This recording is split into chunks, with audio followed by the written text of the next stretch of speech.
انا محبوس في طياره لمده 13 ساعه، فتعالوا اقول لكم ايه اللي بيحصل في ال 13 ساعه كلهم. الرحله بقى بدات من القاهره، وانا كنت عارف ان هيوحشني كل حاجه، هيوحشني زحمه الناس والشوارع وبس. اهلا بيكم في مطار القاهره الدولي. اقسم بالله اللي حصل معايا في مطار القاهره ده محدش يتخيله. يا جماعه انا واخد التيكت وخاتم خروج في اقل من 5 دقائق، الاتنين مع بعض في اقل من 5 دقائق.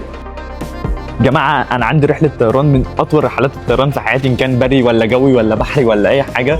انا مسافر 13 ساعه ابقى متعلق في الجو. انا مش متخيل ممكن اعمل ايه في 13 ساعه. والحمد لله ان انا كنت عامل حسابي ان الجو كان برد جدا، فلبست الجاكيت بقى استعدادا لدخول الطياره اللي هي بجد هعيش فيها حياتي. واهلا بيكم على متن الطياره اللي دلوقتي هتقلع 13 ساعه في الجو ناحيه واشنطن دي سي.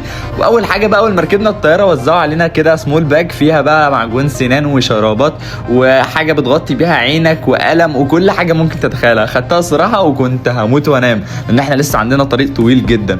واول ما بدات ادخل في النوم جات لي بيف اور تشيكن، وطبعا اخترت تشيكن. واي حاجه في الجو كده كده بيبقى طعمها حلو عشان انت جعان. بس انا صحيت من النوم واتفاجئت بحاجه اول ما صحيت، فيو عمري ما شفت زيه في الدنيا. وفي اللحظه دي كنت صحيت خلاص لان الشمس بدات تطلع، فانا كنت هموت على كوبايه شاي. تقريبا فاضل خلاص 3 ساعات. الصبح طلع والليل ظهر والليل ظهر تاني، والصبح تقريبا مرتين. يعني بنصحى صبح وليل صبح وليل بسبب ان احنا بنعدي على توقيتات زمنيه مختلفه. وحاسس نفسي حاسس نفسي في لعبه وحاسس نفسي في حلم.